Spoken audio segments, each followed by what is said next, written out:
You will make it through. The fitra is awake in you. With Quran and Sunnah by your side, here's a place where it will thrive. You will make it through. You will make it through. The fitra is awake in you. With Quran and Sunnah on his side, here's a place where it will thrive. You will make it through. With Quran and Sunnah on his side, here's a place where it will thrive. You will make it through.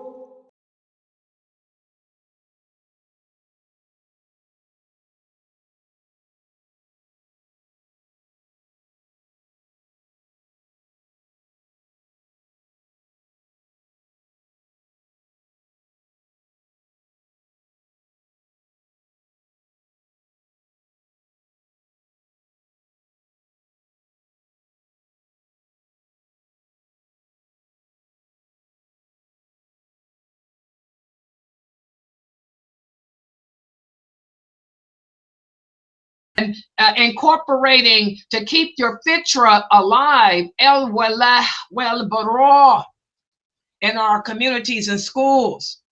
And again, for Muslim students, this is important because in order to stay true to our faith, our beliefs, and our practices, we have to incorporate allegiance and disassociation, into our educational systems. And we have to be able to achieve that balance. And so what are some of the strategies that we can come up with to do this? Well, again, we can incorporate educational awareness. You can organize workshops for parents and educators to teach them about the concept of Al-Wala Wal-Bara. A lot of people don't understand it. They think that when we talk about Al-Wala Wal-Bara, we're talking about love and hate. It's not just love and hate. That's why a lot of masjids don't want to talk about it. No, it goes deeper than that. Al-Wala refers to having allegiance, not just love, allegiance to Allah. Allegiance to the Prophet, sallallahu alaihi wasallam, allegiance to the religion of Islam, allegiance to Allah's laws. Explain that it's deeper than that. And al-bara doesn't mean hatred. It refers to distancing ourselves or disassociating from any ideology, any morals or values that contradict our way of life. It's not hating. It's not that we're advocating hatred. A lot of people hate to hear the term Al-Wala Wal-Bara. They think we're advocating hatred. And you want to use Quranic verses and hadiths to help people to understand the meaning of Al-Wala Wal-Bara. It's not about we're advocating terrorism. They think we're advocating terrorism. When I first started teaching Al-Wala Wal-Bara, when I started using the Arabic terms, y'all should have seen how many FBI agents got into my thread. When I first started using that term 4 years ago, oh my God, I had so many Homeland Security people coming into my threads on YouTube because they never heard me use that term. They've heard me teach the allies of Allah, the allies of Shaitan. I've always used English terms. They've heard me speak about allegiance to Allah, allegiance to the Prophet. But when I used Al-Wala Wal-Bara, Karim Abuzaid, bam, Homeland Security hit my YouTube like crazy. Even though they know Laila ain't no terrorist. I used to work for the government. They know I ain't no terrorist and got no terrorist threat, no ties. But they equate that Arabic term to hatred, to terrorism. But then when they listen to my lectures, they say, wow, she breaking it down in English. They liked my classes. Next thing I know, they trying to tell people, listen to her.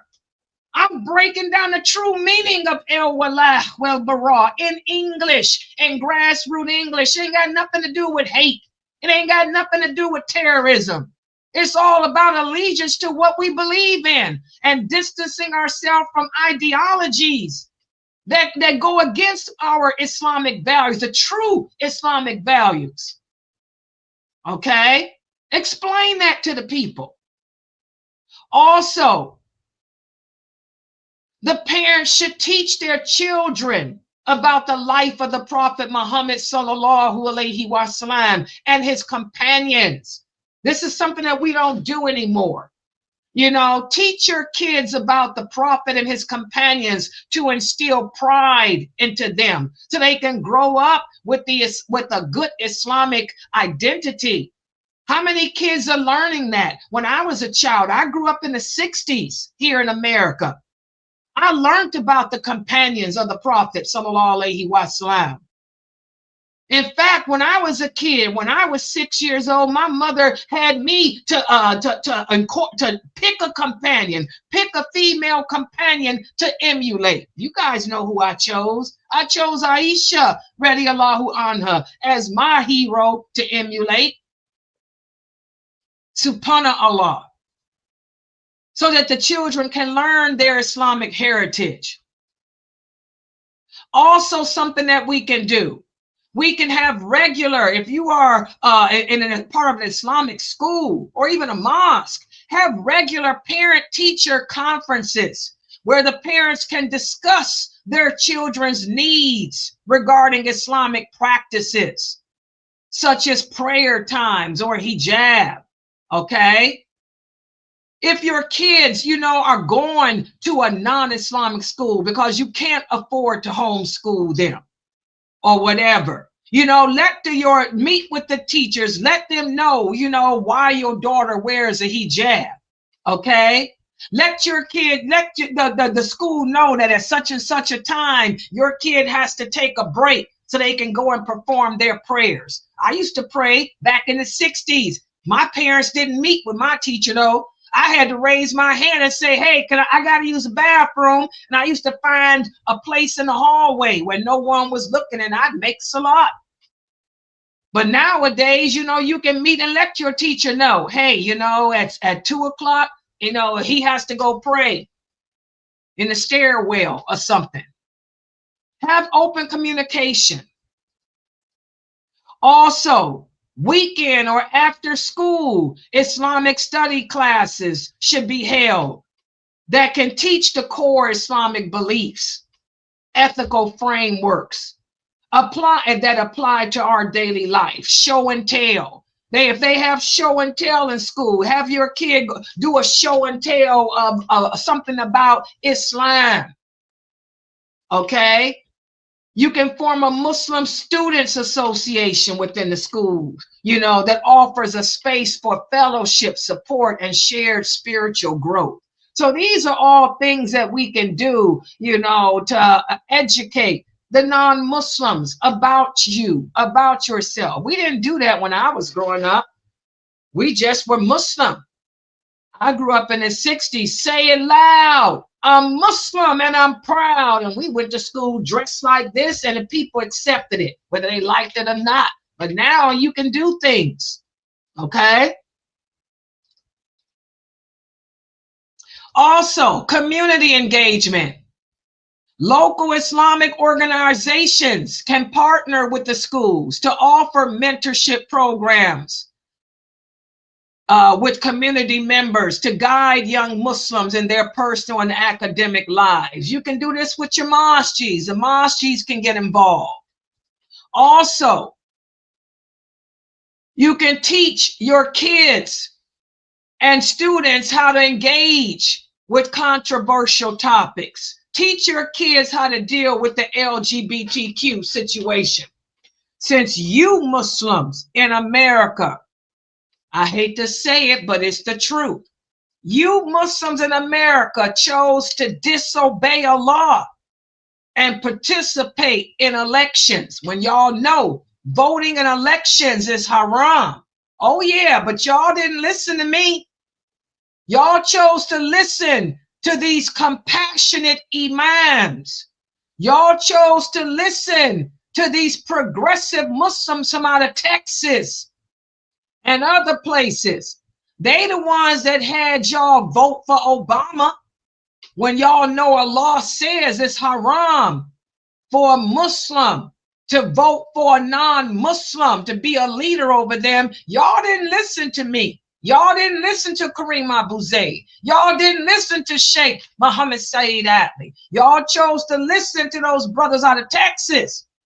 And y'all put Obama in office. And as a result, Obama made LGBTQ legal. And you Muslims are going to answer for that because y'all pay the price for that.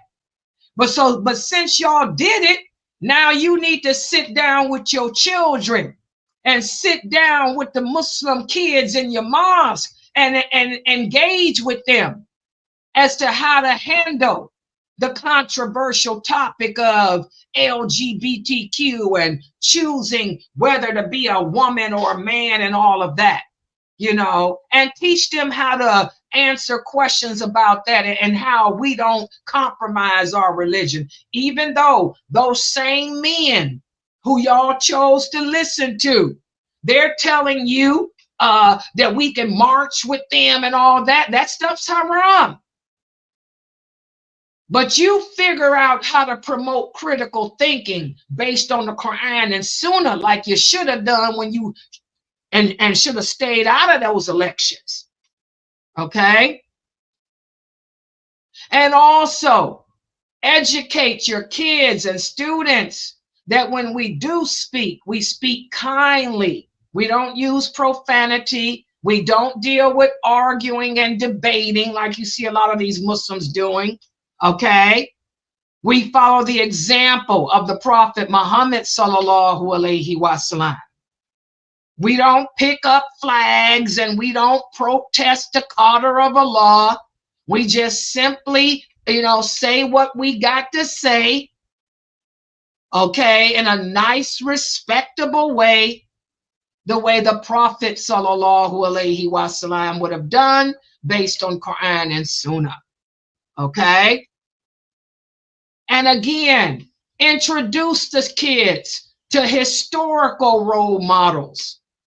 Historical role models like Umar, radiallahu anha, and Abu Bakr, radiallahu anha, and people like that, not people of and men and women of today, because the men and women of today are no role models. Again, the life coach for the Muslim is the Prophet Muhammad sallallahu alaihi wasallam, and the best role model for us are those original companions because Allah said that they are. All right. And we have to remember we're part of the digital age, and being that this part of the digital age, technology has become an integral part of our daily lives. And for the Muslim communities worldwide, there's a lot of tools here that are at our advantage. We can learn about Islam nowadays without having to travel around the world. And we do have a lot of scholars and people of knowledge who are available for us to learn from. Okay, and we do have Islamic learning platforms such as my website, Sunnahfollowers Online, that does teach the Quran, teach the Hadith, teach Islamic jurisprudence and all of that. And we do have programs that offer prayer times and stuff like that. We even have a book like IslamicBookstore.com and websites like that where you can buy books and clothing and stuff like that. So there's a lot of good on the internet too, in addition to the evil.